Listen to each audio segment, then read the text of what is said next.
Gates and doors were barred, all the windows fastened down.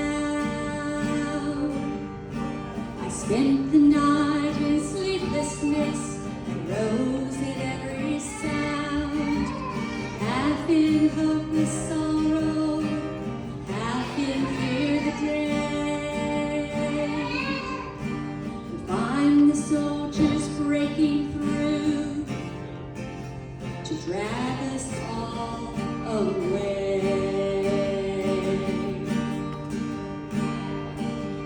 And just before the sunrise, I heard something at the wall.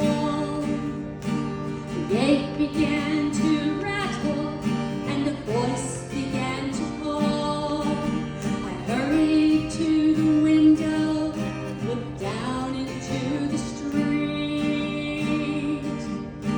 expecting swords and torches and the sound of soldiers' feet.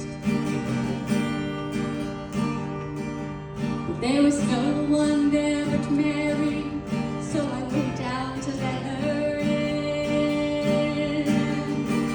John stood there beside me as she told me where she'd been. She said they saved him in the night, and none of us knows where. The stone's been rolled away, and now his body's in there.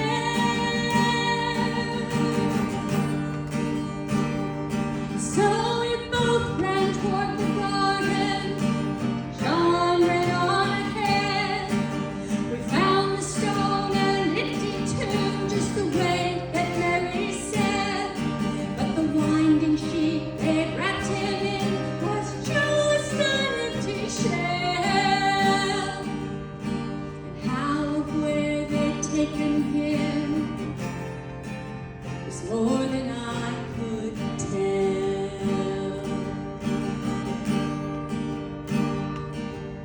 Oh, something strange had happened there, just what I did not know. John believed a miracle, but I just turned to go.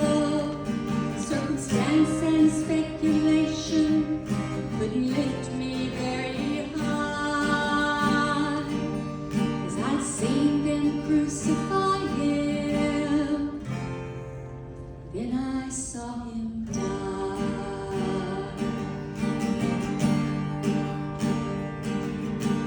Back inside the house again, the guilt and anguish came.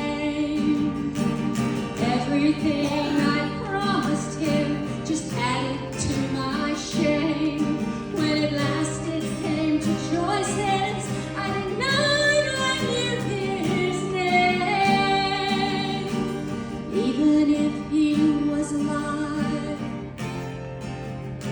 it wouldn't be the same.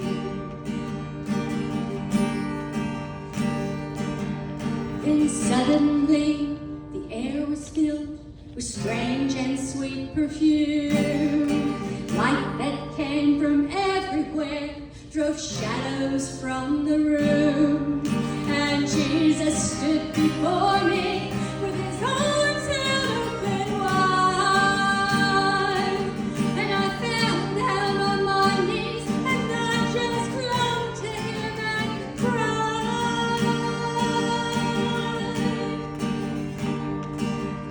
Then he raised me to my feet, and as I looked into his eyes, such love was shining out from them like sunlight from the skies. My guilt and my confusion disappeared in sweet release, and every fear I'd ever had just melted into peace.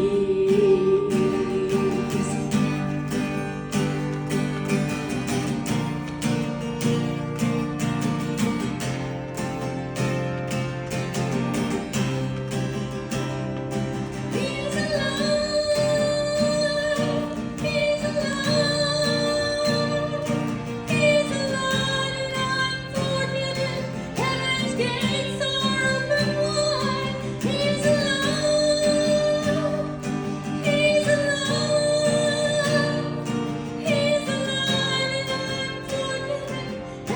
gates are